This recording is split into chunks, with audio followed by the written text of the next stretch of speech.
ধ্যাত, আর ভাল লাগে না।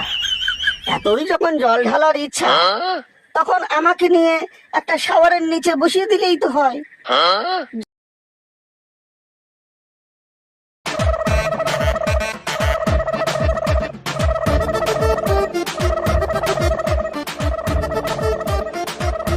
কি হয়েছে মহাদেব, তুমি এমন করছো কেন? বড়ই উতলা হয়ে পড়েছি পার্বতী। কি এমন কারণ যে আপনি এত উতলা হয়ে পড়েছেন? পার্বতী, তুমি বোধহয় ভুলে গেছো, আজ আষাঢ় মাসের সংক্রান্তি। কাল থেকেই শ্রাবণ মাস শুরু হবে। আমার তো ভেবেই গায়ে জ্বর আসছে। কাল সকাল হতে না হতেই জল ঢালাঢালি শুরু হয়ে যাবে। তাই তো আমি বরং নন্দীকে বলি 1 ডজন ভালো দেখে গামছা আনতে। ভালো করে তোমার মাথা না মুছালে তোমার ঠান্ডা লেগে যাবে। গত বছর ঠান্ডা লেগে যে কিভাবে জ্বর এসেছিল সে তো তুমি ভালো করেই জানো। পার্বতী, 1 ডজন গামছায় কাজ হবে না। তুমি বরং নন্দীকে বলো 3 থেকে 4 ডজন গামছা যেন সে বাজার থেকে নিয়ে আসে। বেশ বেশ, না হয় নন্দীকে আমি তাই বলছি। ধ্যাত, আর ভাল লাগে না। এতই যখন জল ঢালার ইচ্ছা, তখন আমাকে নিয়ে একটা শাওয়ারের নিচে বসিয়ে দিলেই তো হয়। যত জ্বালা সব মিটে যায়। তা না, ভক্তদের দেখে আমি বলি হারি যাই। এত জল ঢালাঢালির যখন ইচ্ছা, তাই বাপু ভক্তি করে 2 ফোঁটা চোখের জল দিলেই তো হয়। তা দিয়েই তো আমার পুজো করা যায়। তা না, আড়ম্বর করে কলসি কলসি জল ঢেলে আমার ঠান্ডা লাগিয়ে রোগে ফেলবে আর কি। আর বাঁচি রে বাপু।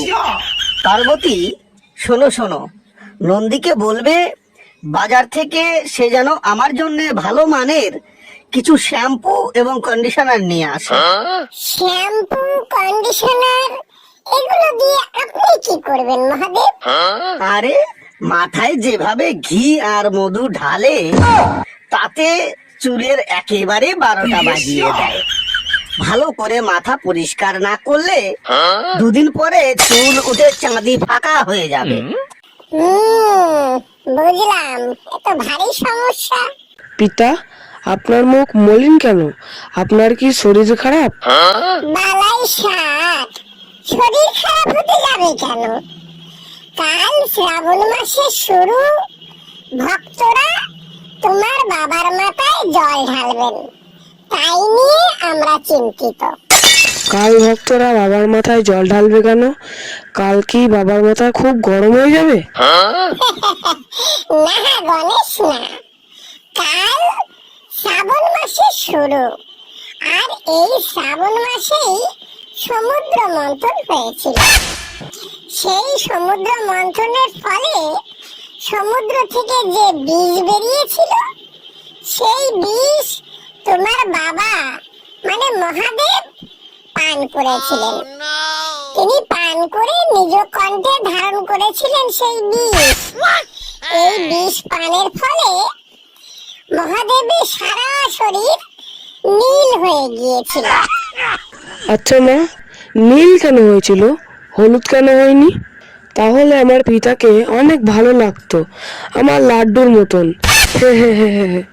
আচ্ছা মা, তাহলে তুমি বলো, কাল ভক্তগণ পিতার মাথায় জল ঢালবে কেন? শোনো গণেশ, মন দিয়ে শোনো।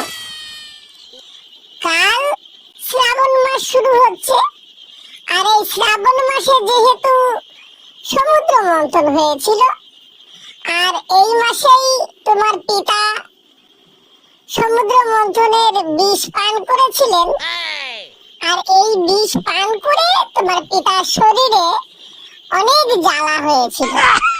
সেই জ্বালা নিবারণের জন্য ভক্তরা শ্রাবণ মাসে তোমার পিতার মাথায় তারা জল ঢেলে থাকে। এই জলটা ভক্তি ভাবে দিলে 2 ফোঁটা চোখের জল দিলেই হয়, কিন্তু বর্তমান ভক্তরা বেশি বেশি করে জল ঢালছে।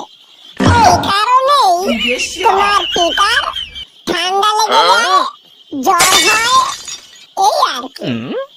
মা, ভক্তগণরা সোমবারেই কেন জল ঢালে? সোমবারেই কি পিতার বিষ ওঠে? না পুত্র, শুধু সোমবারে নয়, শ্রাবণ মাসের যে কোনো দিনই জল ঢালতে পারে। তবে সোমবার হচ্ছে মহাদেবের বিশেষ দিন। এই দিন মহাদেবের বিশেষ পুজো হয়ে থাকে, তাই ভক্তরা সোমবারে বেশি জল ঢালে। ও, এবার তাহলে বুঝলাম।